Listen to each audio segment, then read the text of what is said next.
Assalamualaikum warahmatullahi wabarakatuh. Perkenalkan, nama saya Rani Ramadhani dengan NIM 23000013292 dari kelas A. Saya akan mempresentasikan paper yang berjudul Depresi Postpartum pada Ibu Melahirkan. Jadi latar belakangnya, yang pertama itu kebanyakan orang itu mengira bahwa baby blues dengan PPD atau depresi postpartum itu merupakan hal yang sama. Padahal dua hal itu merupakan hal yang berbeda. Jadi baby blues sendiri itu merupakan perubahan mood ringan yang dialami sebagian besar ibu setelah melahirkan. Biasanya itu ditandai dengan perasaan sedih, cemas, dan juga mudah tersinggung. Tapi biasanya itu hanya berlangsung selama 1-2 minggu saja. Sedangkan depresi postpartum atau PPD ini tuh lebih ke gangguan psikologis yang lebih berat, dan biasanya itu ditandai dengan suasana hati yang tertekan, kelelahan ekstrim, gangguan tidur, kehilangan minat terhadap bayi, dan juga bahkan muncul pikiran untuk menyakiti diri sendiri atau bahkan bayinya. Nah, ini tuh jika tidak ditangani secara tepat, itu tuh bisa bertahan hingga 2 tahun setelah masa persalinan. Nah, menurut WHO sendiri, depresi postpartum itu tuh termasuk masalah kesehatan mental yang signifikan, baik itu di tingkat global maupun nasional. Secara global itu ada 10-20% ibu yang mengalami PPD setelah melahirkan. Sedangkan di Indonesia itu angkanya berkisaran sekitar 15-20%.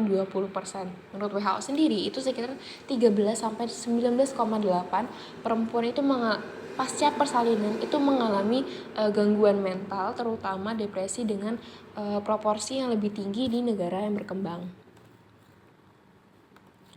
Selanjutnya itu ada rumusan masalah dan juga tujuan. Jadi rumusan masalahnya itu ingin mengetahui apa itu PPD, dampak dari PPD, pengaruh hubungan ibu dan anak, faktor yang mempengaruhi, terus seberapa penting pengetahuan PPD ini, seberapa tinggi angka kejadian baik di nasional maupun internasional, lalu apakah butuh dukungan sosial, dan dukungan sosial seperti apa yang kita butuhkan. Lalu tujuannya itu untuk mengetahui konsep masa postpartum, mengetahui kasus depresi postpartum secara global dan internasional, lalu memahami dampak depresi postpartum terhadap fisik, psikologis, dan fungsi sosial ibu, lalu pengaruh depresi postpartum terhadap perkembangan bayi dan juga interaksi antara ibu dan anak, lalu faktor-faktor yang menyebabkan terjadinya depresi postpartum, dan bentuk dukungan sosial yang relevan dalam mencegah depresi postpartum.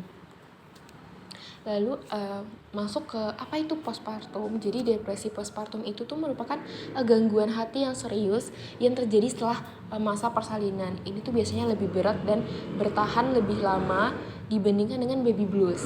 Nah, PPD ini tuh biasanya ditandai dengan perasaan yang sedih berkepanjangan, kehilangan, serta kesulitan menjalankan peran sebagai ibu. Biasanya tuh kita juga kehilangan minat, kesenangan, gangguan tidur, dan juga nafsu makan. Nah, kondisi ini tuh berlangsung lebih dari 2 minggu dan bisa bertahan hingga 2 bulan, bahkan hingga 2 tahun dari masa pasca persalinan. Nah, jadi menurut Kusuma ini, PPD itu bukan bagian dari normal dari masa pasca persalinan, melainkan gangguan kesehatan mental itu nyata yang dapat diobati melalui intervensi klinis.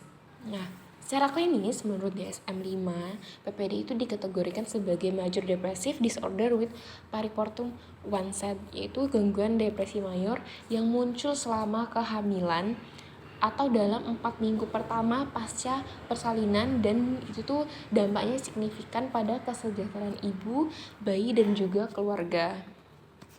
Lalu apa aja sih karakteristik dan juga gejalanya? Jadi ini tuh biasanya tuh gangguan suasana hati serius yang muncul setelah persalinan dan berbeda dari baby blues, karena gejalanya itu lebih berat dan menetap.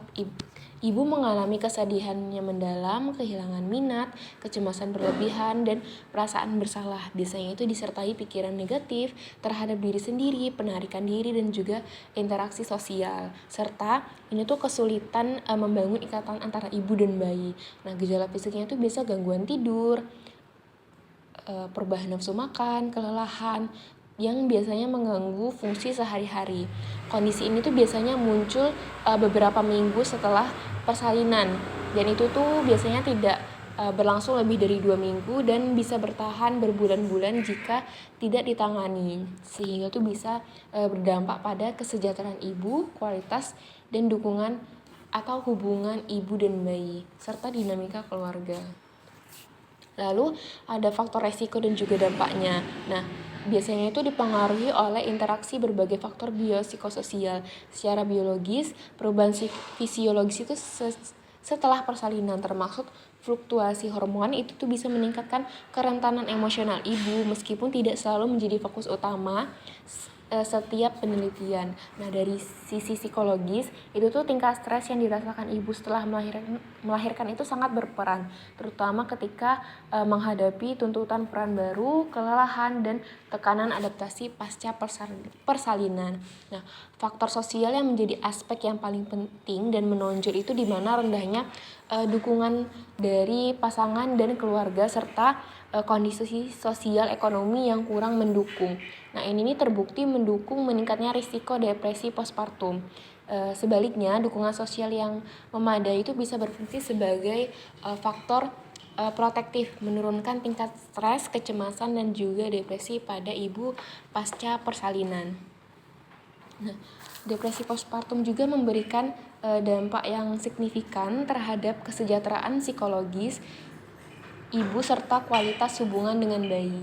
Ibu yang mengalami PPD itu biasanya cenderung menunjukkan perasaan sedih berkepanjangan, kecemasan tinggi, stres, serta perasaan tidak mampu menjalankan peran sebagai seorang ibu, yang biasanya itu bisa mengganggu fungsi sehari-hari dan menurunkan kualitas hidup jika tidak ditangani. Nah, kondisi ini itu juga bisa mempengaruhi interaksi ibu dengan bayi, di mana ekspresi emosionalnya itu negatif, kurang responsif, dan juga keterlibatannya rendah. Itu bisa menghambat pengasuhan yang optimal.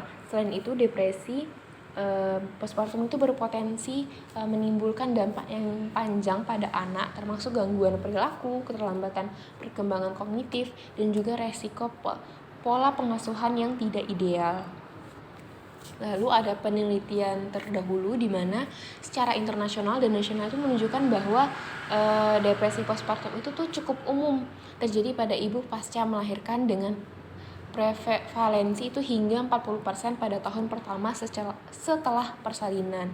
Nah, faktor risiko utama itu meliputi stres pasca persalinan, kualitas tidur yang buruk, riwayat depresi, serta rendahnya dukungan pasangan dan juga keluarga. Sedangkan dukungan sosial itu berperan sebagai protektif. Depresi postpartum itu berdampak pada kesejahteraan psikologis ibu, pola pengasuhan, hubungan ibu dan bayi, dan perkembangan anak jika tidak ditangani. Kondisi ini tuh menegaskan bahwa PPD itu merupakan masalah multidimensional yang memerlukan perhatian klinis dan juga sosial. Hipotesis dari paper ini itu menyatakan bahwa depresi postpartum pada ibu itu berkaitan erat dengan faktor psikososial, terutama rendahnya dukungan sosial yang bisa mempengaruhi kondisi psikologis ibu dan hubungan ibu antar ibu dan bayi. Nah, penelitian internasional itu menunjukkan prevalensi sekitar 10-20% lebih tinggi pada ibu dengan dukungan sosial rendah dan juga stres tinggi. Nah, sedangkan penelitian nasional itu menemukan bahwa kurangnya dukungan pasangan, konflik keluarga, dan tekanan ekonomi itu meningkatkan risiko terjadinya PPD. Nah, depresi postpartum itu juga dipengaruhi oleh interaksi faktor biologis, psikologis, dan juga sosial. Dengan dukungan sosial sering menjadi faktor dominan yang dapat melindungi ibu dari gejala berat. Temuan ini tuh menegaskan kalau PPD itu merupakan kondisi multifaktorial yang membutuhkan perhatian klinis dan juga dukungan sosial untuk mencegah dampak negatif pada ibu dan juga bayi. Kesimpulannya, itu tuh PPD itu merupakan gangguan kesehatan mental yang signifikan dengan prevalensi sekitar 10-20% secara global dan 15-20% di Indonesia. Kondisi ini tuh muncul akibat interaksi faktor biologis seperti gangguan hormon pasca persalinan, psikologis termasuk stres adaptasi peran baru sebagai seorang ibu, serta faktor sosial terutama rendahnya dukungan dari pasangan juga keluarga. Dukungan sosial itu terbukti menjadi faktor protektif utama yang dapat mengurangi resiko depresi meskipun kausalitasnya itu masih perlu diteliti lebih lanjut. Secara praktis, penanganan PPD itu meliputi screening dini, penggunaan EPDS, dan juga manajemen tidur dan juga stres, dukungan instrumental dari pasangan itu, serta intervensi profesional seperti terapi kognitif perilaku atau CBT yang bertujuan meminimalkan dampak negatif pada ibu, bayi, dan juga keluarga. Sekian dari saya, mohon maaf apabila ada kesalahan kata atau penyampaian, mohon dimaafkan. Terima kasih. Wassalamualaikum warahmatullahi wabarakatuh.